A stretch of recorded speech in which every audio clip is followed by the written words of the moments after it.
Baik, bismillahirrahmanirrahim. Assalamualaikum warahmatullahi wabarakatuh. Ya, kita lanjutkan ya diskusi pembahasan kita terkait dengan perkembangan jagat raya dan pembentukan bumi ya. Eh, Pertemuan yang tadi pagi terkendala karena listriknya mati ya teman-teman ya. Jadi mohon maaf itu karena tiba-tiba listriknya mati sehingga internet pun juga down akhirnya begitu. Nah, efeknya apa namanya? Sebetulnya tadi berencana mau tethering ya, tethering cuman saya lihat baterai HP saya kok ya pas tinggal 30-an%. Nanti saya khawatir kalau tethering malah di tengah jalan macet, itu repot nanti. Baik, insya Allah kita lanjutkan ya diskusi kita yang tadi pagi tentang perkembangan jagat raya. Sekali lagi ingin mengingatkan pada teman-teman yang nanti mungkin join di YouTube ya, bahwa jangan sampai ketika kita menjelaskan materi tentang penciptaan alam semesta, jagat raya, dan lain sebagainya, itu kita tidak mengintegrasikan nilai-nilai Islam. Nah, itu jangan sampai ya. Momen jagat raya, kemudian penciptaan alam semesta itu kalau kita tidak sematkan nilai-nilai keislaman di situ, itu sangat disayangkan ya, karena itu momen yang sangat-sangat penting gitu, karena kita benar-benar bisa memasukkan bagaimana Allah itu luar biasa ya menciptakan alam semesta. Itu yang paling penting ya dari materi ini. Oke, saya lanjutkan di tujuan pembelajarannya, yaitu menjelaskan teori-teori pembentukan jagat raya, membedakan dan mengklasifikasikan teori pembentukan jagat raya, menganalisis teori, dan yang terakhir membuat simpulan. Nah, dari keempat item ini yang ingin saya tekankan kepada teman-teman adalah apa namanya, memahami bahwa teori itu berbeda dengan fakta, berbeda dengan hukum ya teman-teman. Kalau saya tadi pagi sempat menceritakan juga ke Mbak Salma ya, kalau Mbak Salma memegang satu buah tomat, kemudian tomat itu dilepas dari tangan kita, tomat itu akan jatuh. Itu namanya adalah fakta atau hukum ya. Kalau kita apa namanya, melihat ke barat di sore hari, kemudian matahari akan terbenam dan besok pagi akan terbit di timur, itu pun juga fakta ya, atau hukum ya, yaitu sesuatu yang memang sudah benar-benar terbukti dan sudah teruji begitu. Nah, berbeda dengan teori teman-teman semuanya. Kalau teori itu ya sesuatu yang rasional, masuk akal gitu ya. Tapi apakah itu sudah teruji atau belum? Wallahu alam ya. Nah, karena pada faktanya juga banyak sekali teori-teori yang dulu dimunculkan oleh ilmuwan yang sampai sekarang dibantah gitu ya dengan munculnya teori-teori yang lebih mutakhir atau lebih baru gitu. Jadi nanti kalau kita bertemu berbagai materi tentang misalnya histori bangsa itu ya, ada materi yang menyampaikan zaman prasejarah gitu ya, atau zaman purba begitu-begitu.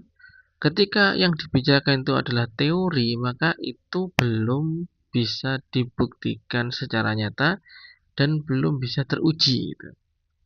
Nah, cara gampangannya itu teori itu dimunculkan oleh ilmuwan, pendapat ilmuwan tapi pendapat yang apa ya, kuat gitu lah ibaratnya gitu ya.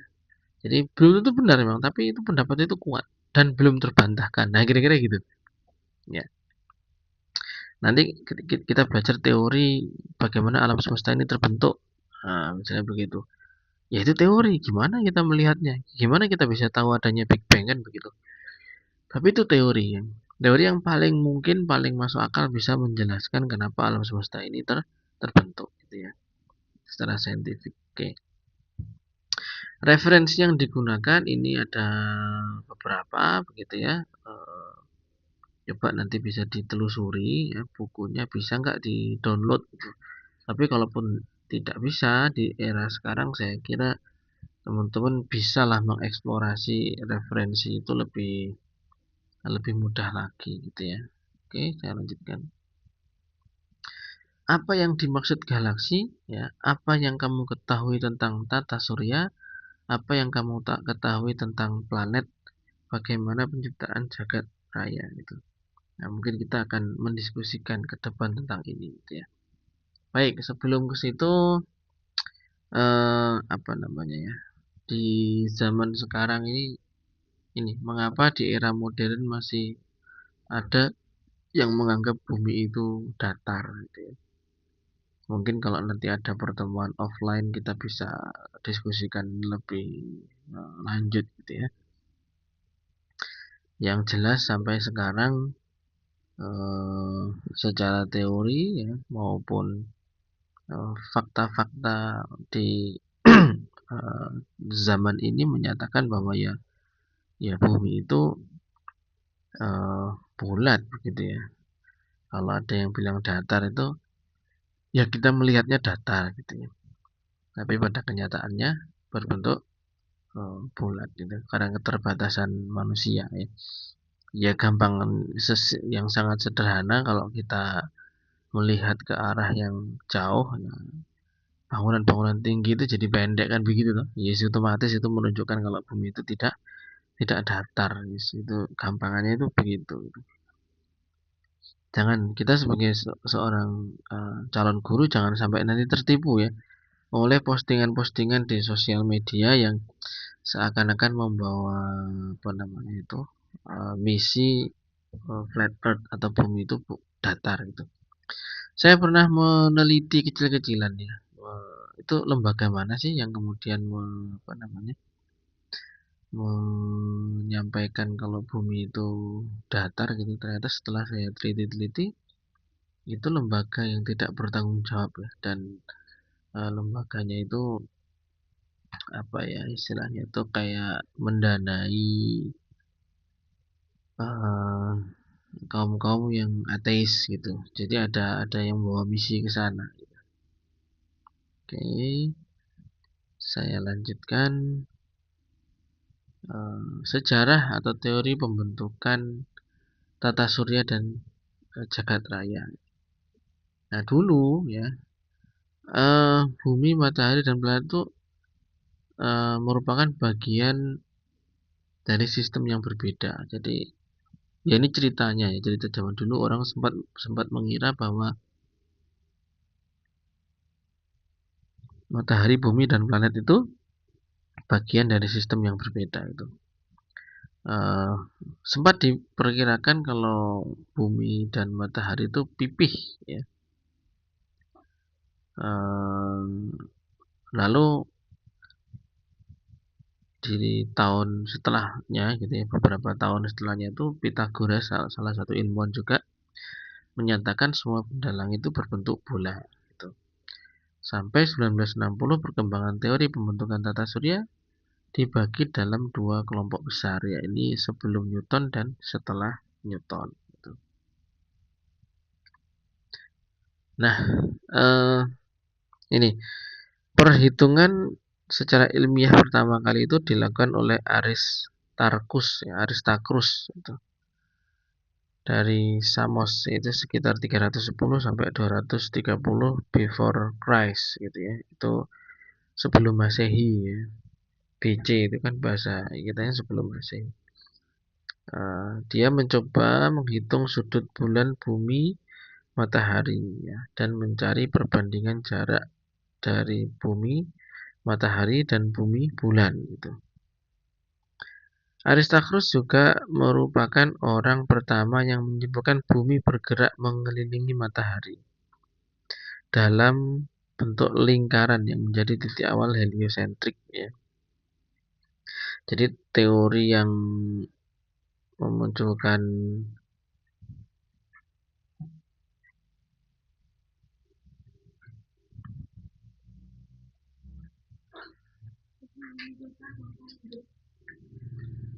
sampai mana tadi? Oke. Iya, yang memunculkan teori heliosentrik ya. Teori heliosentrik itu yang memunculkan adalah Aristarchus ini gitu. Jadi awal-awal muncul ya. Nah, eh,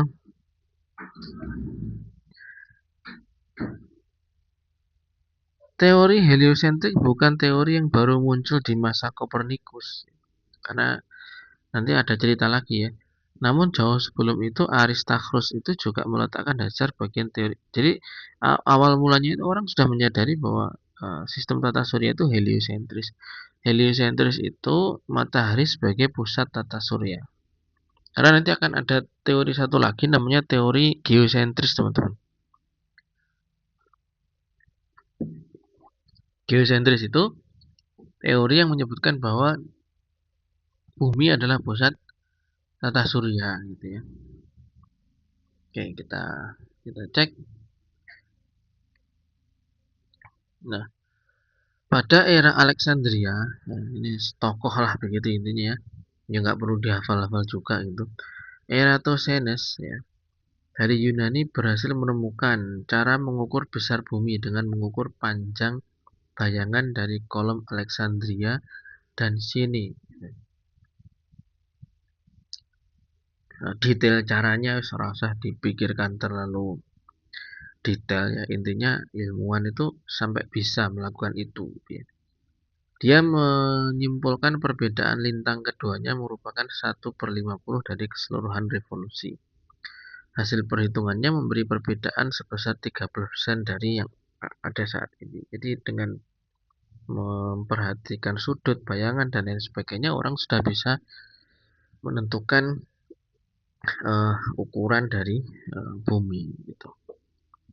Ya, intinya manusia di zaman itu aja sudah bisa, gitu ya. Makanya tidak heran siklus bulan apa namanya gerhana bulan, gerhana matahari itu sudah bisa di apa namanya dibuat orang di zaman dulu. Gitu ya. Nah ini Ptolemy dan teori geosentrik.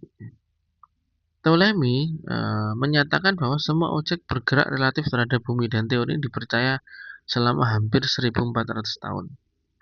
Jadi dulu juga pernah orang menganggap bahwa bumi ini adalah pusat dari tata surya. Teori geosentrik mempunyai kelemahan, yaitu matahari dan bulan bergerak dalam jejak lingkaran mengitari bumi, sementara planet bergerak tidak teratur dalam serangkaian simpul ke arah timur. Gitu. Jadi kelemahannya kalau pakai geosentrik itu ya, melihat pergerakan planet kok aneh. Gitu. Ya kan otomatis ya kalau bumi yang kenyataannya dia ikutan mengelilingi matahari, maka planet pergerakannya akan nampak aneh nanti gitu ya. Nah, Ptolemy salah satu tokohnya mengajukan dua komponen gerak, yaitu gerak dalam orbit lingkaran yang seragam dengan periode 1 tahun pada titik yang disebut different ya. Gerak yang kedua disebut epicycle, ya, gerak seragam dalam lintasan lingkaran dan berpusat pada different gitu. Nah, ini teman-teman bisa melihat ya di layar ini gitu. Tapi yang jelas teori ini ya pada akhirnya dibantah ya. Nah, ini yang tadi dimaksudkan itu. Jadi Nicolaus Copernicus ya. Nicolaus Copernicus lah orang yang pertama terang-terangan menyatakan bahwa matahari merupakan sistem tata surya. Jadi yang terkenal itu memang Ptolemy tadi ya atau Ptolemeus itu juga siapa namanya ini Copernicus ya Nicolaus Copernicus yang membantah apa yang disampaikan atau pendapatnya Ptolemy. Ya itu semua kan teori ya, teori ini dibantah teori ini. Ya. Dan tadi saya sampaikan bahwa teori ini ya teori gitu, jangan dianggap itu sebagai sebuah hukum dan lain sebagainya gitu. Karena akan sangat sulit orang tuh bergerak di atas gitu ya, sangat tinggi sehingga nanti melihat oh iya ternyata benar bumi ini memiliki mataharinya. Itu kan susah gitu ya. Nah, jadi ini semua ya teori, gitu. Teori yang paling masuk akal gitu. Oke,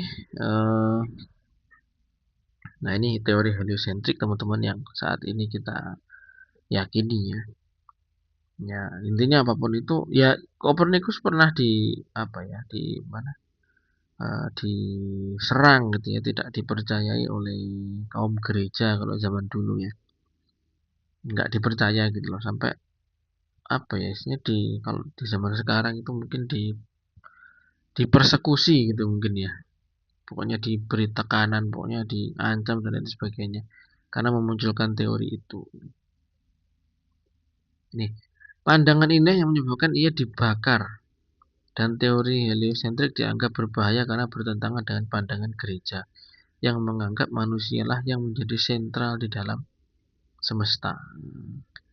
Ini bisa dibayangkan sendiri begitu ya, bahwa teorinya Kopernikus yang nggak cocok dengan apa yang jadi pikiran gereja itu sampai dipersekusi lah kalau mungkin bahasa sekarang itu.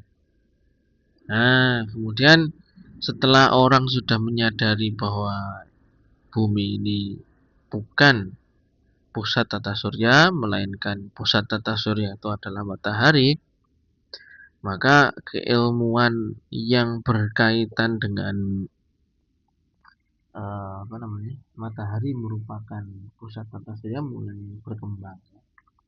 Lahir yang namanya hukum Kepler. Ada yang bilang Kepler, ada yang bilang Kepler. Nggak tahu ya, yang benar yang mana bacanya itu.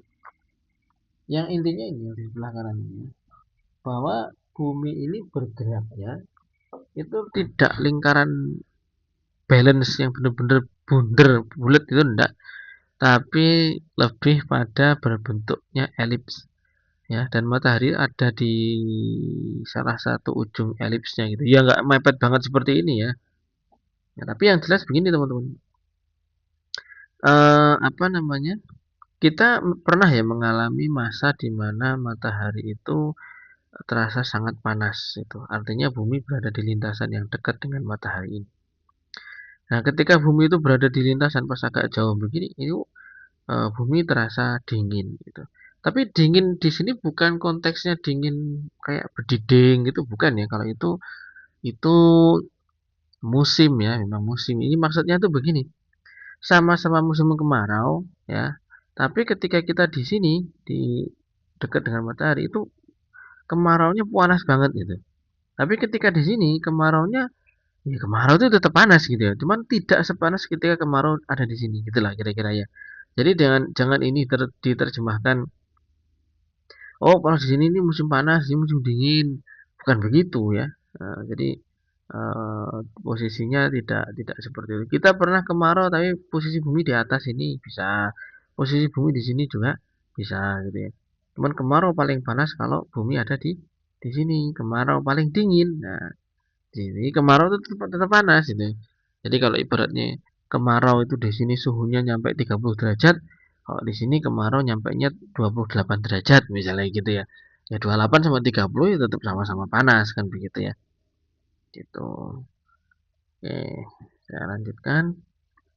Nah, hukum Kepler itu pada intinya teman-teman, ini planet bergerak dalam orbit elips mengelilingi matahari sebagai pusat sistem. Radius vektor menyapu luas yang sama dalam interval waktu yang sama. Nah, ini. Kuadrat kala edar ya, atau rentang waktu, periode lah gitu ya. Planet mengelilingi matahari sebanding dengan pangkat 3 jarak rata-rata dari matahari. Maksudnya bagaimana? Gini. Jadi kalau misalnya apa namanya, bumi ini bergerak dari titik ini ke titik ini akan menyapu luasan di sini ya, betul ya? Nah, nah itu luasnya sama dengan ini. Gini, dengan ini gitu. Nah, otomatis kalau pas di sini ini dia cepat kan, seret gitu. Karena kaitannya dengan periode kan. Nah, kalau pas di sini pendek gitu. Jadi yang disapu itu sama gitu. Oke, saya lanjutkan. Kok nggak bisa lanjut ini? Sebentar. Oh, filenya ada masalah nih tuh. Nah, apa ya? Tadi padahal nggak apa-apa ini. Sebentar.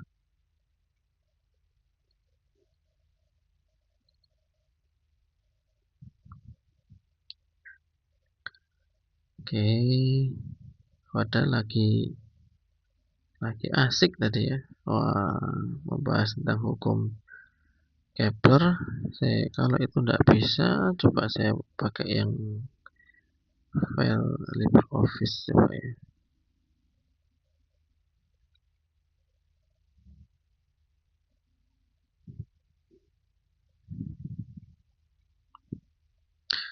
Nah, mudah-mudahan yang ini lancar tadi.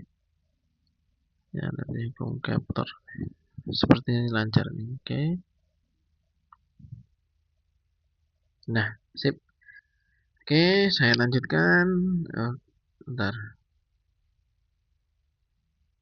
Oh ya.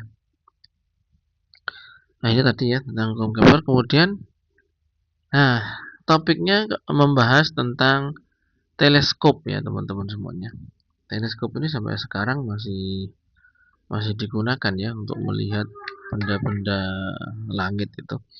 Padahal itu dibuat teleskop itu ya sudah dari tahun 1562 oleh seorang matematikawan bernama Galileo Galilei.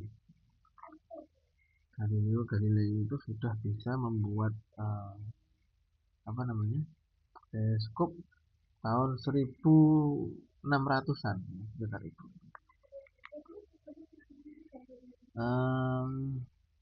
Dia awalnya tertarik dengan teorinya Kepler tadi itu. Lalu Galileo Galilei menemukan satelit-satelit Galilean di Jupiter. Jadi orang pertama yang melihat keberadaan cincin di Saturnus itu ternyata adalah Galileo Galilei ini. Jadi kalau bisa membuat teleskop itu sepertinya asik ya, bisa melihat benda-benda yang ada di luar angkasa gitu. Nah ini kalau teman-teman belum ada pengalaman melihat benda langit menggunakan teleskop bisa dicoba ya. Gitu. Nah kemudian setelah Galileo Galilei meninggal gitu, keilmuan berkembang di sentrali apa di apa salah satu tokoh utama adalah Newton ya, yaitu dia membicarakan tentang gravitasi. Ini juga kaitannya dengan bumi ya, bahwa di bumi itu ada yang namanya gravitasi gitu. Jadi eh, intinya benda yang memiliki massa gitu ya, itu akan memiliki gaya tarik menarik ya. Nah termasuk apa namanya benda yang tarik menarik dengan bumi gitu. Nah teori Newton ini teman-teman semuanya itu menjadi dasar ya bagi pembentukan tata surya. Maksudnya bagaimana bumi, matahari dan planet-planet sekitarnya itu berinteraksi itu dilandasi oleh hukum Newton gitu. Nah, oke, mungkin videonya saya cut dulu sampai sini ya. Setelah ini kita akan membicarakan tentang terbentuknya bumi supaya videonya nggak terlalu panjang. Kita kita tutup dulu dengan bacaan hamdalah alhamdulillahirabbil alamin. Kita lanjutkan dengan video yang selanjutnya setelah ini ya. Oke, sebentar.